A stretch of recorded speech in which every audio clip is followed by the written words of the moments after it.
여러분 안녕하십니까? 여수 MBC 뉴스투데이입니다. 순천만 경전철, 이른바 스카이큐브의 노선 연장을 둘러싼 찬반 논란이 일고 있습니다. 사업자 측이 운영 중단을 막기 위해 불가피하다며 배수의 진을 치고 나섰지만 비판적인 시각도 여전합니다. 박광수 기자가 취재했습니다. 개통 3년째를 맡고 있는 순천 경전철. 국가정원에서 순천만 사이를 운행하는 스카이큐브입니다. 첨단 무인교통시설로 눈길을 끌고 있지만 실제 이용객은 많지 않다는 점이 문제입니다. 운영업체 측은 지난해만 35억 원, 개통 이후 지금까지 100억 원이 넘는 적자가 누적돼 이대로라면 올해를 넘기기 힘들다는 입장입니다. 업체 측이 제시한 유일한 돌파구는 노선 연장. 철로가 이곳 순천 문학관까지만 설치돼 있어서 순천만 습지까지는 1km 이상을 더 들어가야 하는 불편 때문에 관람객들의 외면을 받고 있다는 겁니다. 애기들 데리고 추운 날씨에는 걷기가 순천만 입구까지 걷기가 너무 어려워서 교통수단 다른 게 있으면 좋겠다는 생각이 조금 들더라고요. 사업자 측은 다음 주부터 이용자 수요 조사를 실시하는 등 노선 연장의 효과와 필요성을 공식적으로 제기한다는 계획입니다. 지금 현재 타지 않는 이유와 저희가 이것을 연장을 했을 때 탑승을 할 것인지를 물어서 그 결과치를 가지고 본사를 설득을 하려고 합니다. 하지만 모 회사인 포스코 이사회가 250억 원에 이르는 추가 투자 결정을 내려줄지는 아직 미지수입니다. 여기에다 노선 연장에 반발하는 일부 시의원과 시민단체들의 목소리도 여전합니다. 철로 건설 등에 따른 순천만 난개발도 문제지만 노선 연장에 대한 뚜렷한 명분도 대안을 찾기 위한 고민도 없다고 지적합니다. 다양한 시도를 해보지도 않고 노선을 연장하겠다라고 하는 것을 못을 박아놓고 추진을 하고 있거든요. 이거 자체는 습지보호구역을 확대를 했던 순천시의 정책, 이런 부분에 서로 이렇게 맞지 않는 정책이 지금 추진이 되고 있다. 이렇게. 순천시는 포스코의 투자를 전제로 노선 연장을 지원하는 방향으로 입장을 정리한 상황. 하지만 시민사회와 환경단체의 시각이 여전히 냉랭해서 당분간 찬반의 진통이 불가피해 보입니다. MBC 뉴스 박광수입니다. 고흥군의회가 최근 임시회를 열고 정부의 공공비축 및 우선지급금 차액 환수 조치에 반대 입장을 내놨습니다. 고흥군의회는 지난 7일 폐회된 임시회에서 최근 논란이 되고 있는 차액 환수 조치에 대한 철회 건의안을 채택하고 정부가 지자체와 농민들의 의견을 수렴해 현실적인 쌀 산업 발전 정책을 마련해야 한다고 밝혔습니다. 의회는 또 이번 임시회에서 생활 폐기물 처리 시설 관리 운영 조례 등 조례 2건도 심의 의결했습니다. 미성년자에게 성매매를 시키고 수천만 원을 챙긴 남성들에게 중형이 선고됐습니다. 광주지법 순천지원 제1형사부는 지난해 2월부터 넉 달 동안 평소 알고 지내던 10대 여성 2명을 협박해 성매매를 알선하고 수천만 원을 챙긴 혐의로 기소된 25살 정모 씨 등 3명에게 각각 징역 5년과 4년 또 3년 6월을, 성매매를 한 39살 정모 씨에게도 벌금 300만 원을 선고했습니다. 재판부는 판결문에서 피해자들이 청소년들의 경제적 상황을 이용해 범행을 저질렀고 피해자들로부터 용서받지 못한 점 등을 들어 엄중한 처벌이 필요하다고 밝혔습니다. 광양 세풍산단 개발의 차질 없는 추진과 조기 활성화를 위해 걸림돌로 작용했던 각종 민원이 해결의 실마리를 찾았습니다. 민원을 놓고 의견 대립을 보였던 광양경제청과 광양시가 민원 해결에 적극 협력하기로 했습니다. 김종태 기자입니다.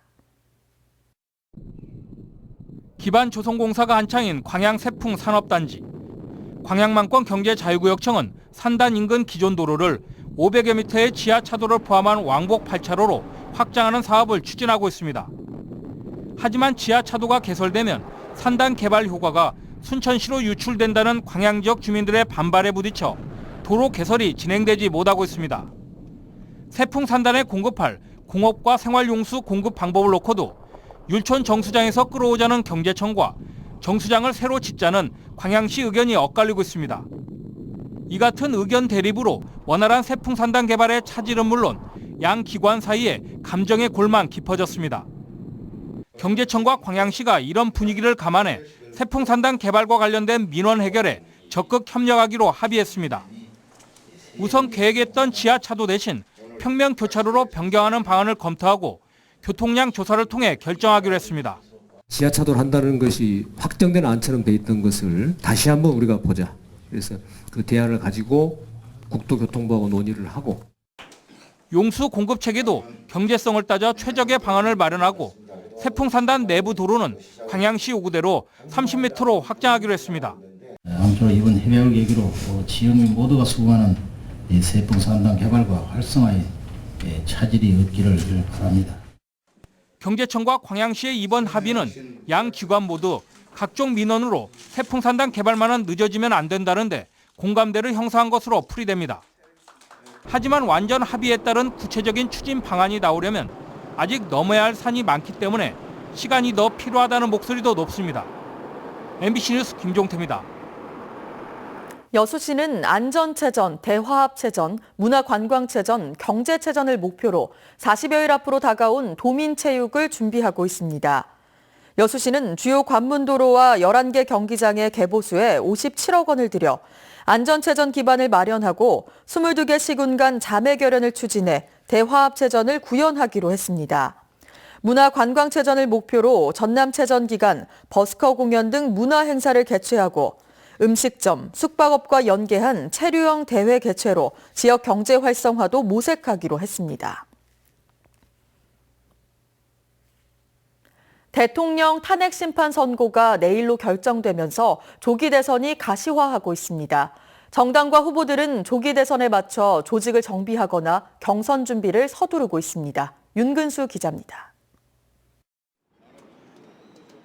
심판의 날에 대통령 탄핵이 인용될 경우 대통령 선거일은 5월 9일이 될 가능성이 높습니다. 이 경우 민주당의 호남 경선은 오는 26일에 치러질 것으로 보입니다. 경선 판도를 가를 호남 대첩이 채 20일도 남지 않은 상황에서 후보들의 발걸음이 빨라질 수밖에 없습니다.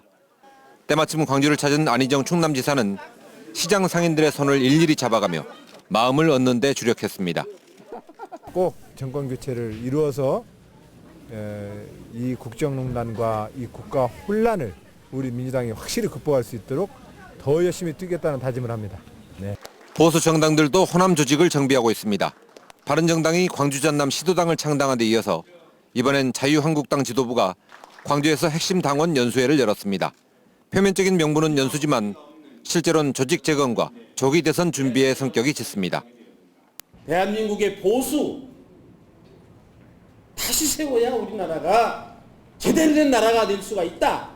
바른정당은 오는 28일에 대선 후보를 결정하기로 하고 오는 19일 호남에서부터 경선을 시작하기로 했습니다.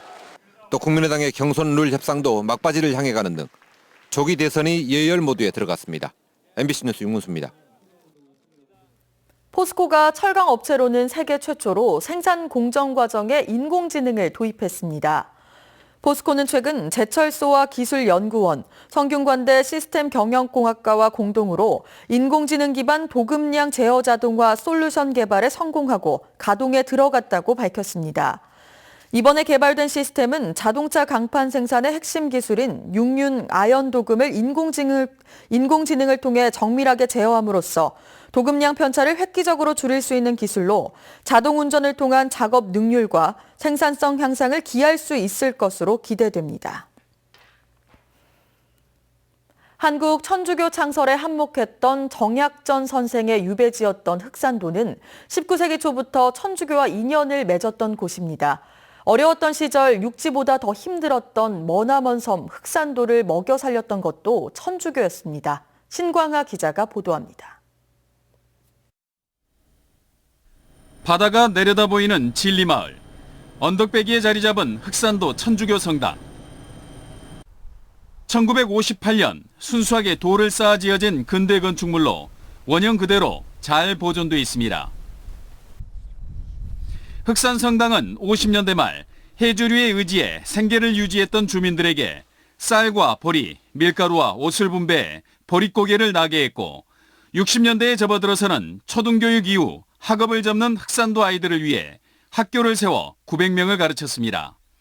의료, 저축, 조선소 설립, 전기발전소 건립까지 종교에 그치지 않고 주민 생활 전반에 영향을 끼쳤습니다. 선교 활동 겸 와가지고 그 어려운 시기 때 액산도 전 주민들, 특히 인근 비금 도초 주민들까지도 그 한마디로 이 그 구호 물품을 많이 갖다 줘가지고 정말 먹여 살렸다 해도 과언이 아니었어요. 신자들이 기부한 민속품과 생활도구, 유물들이 체계적으로 보관돼 있어 지금도 흑산도 역사문화의 산실이 되고 있습니다. 흑산 주민이 15,000명이었던 40년 전 신자가 1,300명에 이르렀던 흑산성당. 세월이 흘러 신자들은 150명으로 줄었지만 천주교 순례지로서의 의미는 갈수록 깊어지고 있습니다. MBC 뉴스 신광하입니다.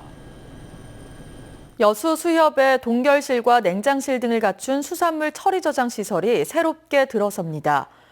여수 수협은 올해 말까지 79억 원의 사업비를 들여 지상 5층, 연면적 4,600여 제곱미터 규모의 수산물 처리 저장 시설을 신축하기로 하고 설계에 들어갔다고 밝혔습니다. 수산물 처리 저장 시설이 완공되면 여수 수협의 냉동 냉장 처리 능력은 현재보다 1.5배 증가한 14,000톤이 될 전망입니다.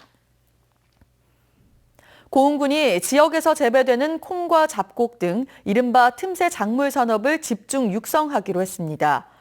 고흥군 로컬푸드 향토 사업단은 오는 2019년까지 국비 30억 원을 투입해 지역 틈새 작물의 상품화를 추진하기로 하고 가공센터에 관련 설비를 갖춰 선식과 시리얼 등 완제품을 출시할 계획입니다. 고흥군은 이번 사업 추진으로 생산농가의 소득 증대와 함께 위축된 지역 농업의 경쟁력 확보 등을 기대하고 있습니다. 고흥군이 올해부터 관내에서 배출되는 폐기물을 재활용하는 등 새로운 환경 정책을 추진합니다. 고흥군은 지난해 정부의 생태산단 공모사업에 선정돼 추진되고 있는 유자씨 화장품 원료 추출과 폐기물 재생유 생산을 위해 최근 시운전에 들어갔다고 밝혔습니다. 기승을 부리던 꽃샘 추위는 오늘 아침까지만 견디시면 되겠습니다. 낮부터는 차츰 추위가 풀릴 텐데요. 이 시각 현재 서울 영하 2.5도로 어제 아침보다도 약 3도가량 높고요. 어제는 영상권이던 남부지방도 지금은 영상권을 보이고 있습니다. 앞으로 한낮에 서울 9도, 남부지방은 10도 이상 기온이 크게 오르겠습니다. 다만 동쪽 지역을 중심으로는 갈수록 대기가 더 메말라가고 있는데요. 현재 강원도와 경상도, 전남 일부 지역을 중심으로는 건조주의보가 내려져 있고요. 실효 습도가 30% 안팎을 보이고 있습니다. 불조심하셔야겠습니다. 현재 전국에는 대체로 맑은 하늘이 드러나 있습니다. 오후에는 강원 산간지방에 눈이 조금 오겠고요. 경기 북부와 영서에도 빗방울이 떨어지겠습니다. 또 중북부 일부 지역에서는 한때 미세먼지 농도가 높아질 수 있겠습니다. 출근길 현재 기온 보시면 서울 영하 2.5도, 대구 0.8도, 광주 1.2도로 어제보다 조금 높은데요. 한낮에는 서울 9도, 대구 14도 안팎으로 추위가 누그러지겠습니다. 당분간 맑고 온화한 날씨가 계속되겠습니다. 날씨였습니다.